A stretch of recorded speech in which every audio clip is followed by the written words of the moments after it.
తోట చంద్రయ్య చాలా దారుణంగా ఇంటి ముందర నడి రోడ్డులో ఎంత పైశాచికంగా మాట్లాడారంటే జై జగన్ అని చెప్పి వదిలిపెడతాం మా పార్టీలో చేరమంటే అప్పుడు కూడా జై తెలుగుదేశం జై చంద్రబాబు అని చెప్పి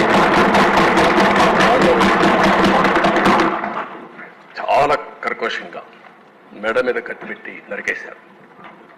అయినా కూడా ప్రాణత్యాగం చేశాడు కానీ రాజీ పడలేదు. అలాంటి కార్యకర్తలు కూడా ఉన్నారంటే మనం గుర్తుపెట్టుకోవాలి. రాజకీయంలో మనం అందరం ఈ విలువలు కాపాడుకోగలిగామంటే అలాంటి కార్యకర్తలే కారణం.